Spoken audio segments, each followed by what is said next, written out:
Meron lang po ako mga tanong. Maiksi lang po ito. Saan po kayo pinanganak? Sa Nueva Ecija po, Your Honor. Nueva Ecija. Opo. Saan po kayo nakatira ngayon?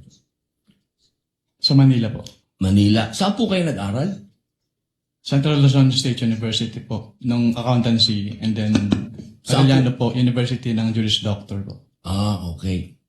Saan po kayo nakaikot na sa bansa natin? Nakaikot na po ba kayo ng Mindanao, sa Bicol?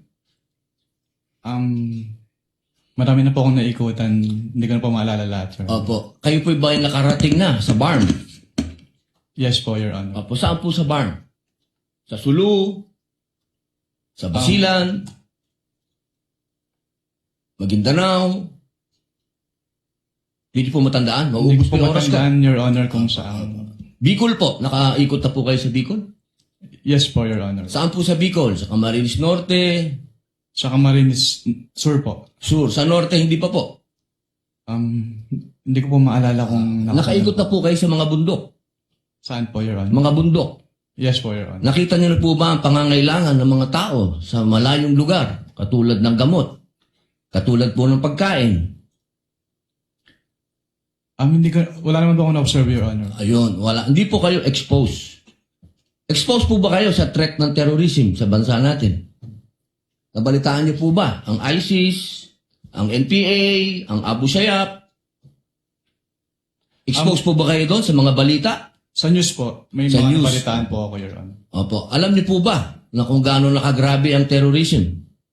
Wala po akong threshold, Your Honor, to determine that. Wala po. Pero kayo po ang humahawak ng investigasyon patungkol sa confidential fund. Tama po ba? Hindi po siya investigation, evaluation po. Evaluation. Ako, tama-tama. Ibig po sabihin, kahapon po, sinabi ninyo na gumawa lang kayo ng preliminary investigation. Tama po ba? Preliminary inquiry. Hindi po, part po siya ng process namin na mag-issue po kami ng AOM. Opo. So, ibig po sabihin, kahapon kasi narinig ko parang yung ginawa nyo, preliminary lang. Yung AOM po, preliminary lang. Opo. Hindi po yung konklusyon. Kung ang tinutukoy niyo po ay yung... Meron po kasing provision as to the Joint Circular as to tinatawag na prima facie. Pakisagot na lang po kung conclusion ba po yun. Final? Hindi po kasi we require... So, hindi po them. final. Based Boss, on the AOM po. konti lang po oras ko, hindi po final. Sa AOM po, yung AOM po hindi po final. Hindi po final. Opo. Kayo po ba ay naniniwala na ang mga confidential agent ay dapat magpakilala?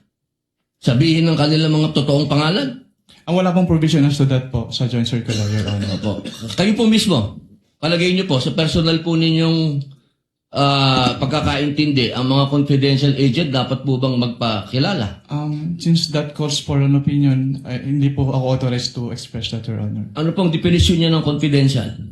Based on the Joint Circular po, ang confidential expenses ay yung... Hindi po expenses, confidential lang po. Bilang kayo po ay abogado, ano pong pagkakaintindi niyo sa confidential? classified po, Your Honor. Okay. Boss, sa next na lang po akong round. Thank you, Senator Salamat po. Padilla. You may avail of the second round.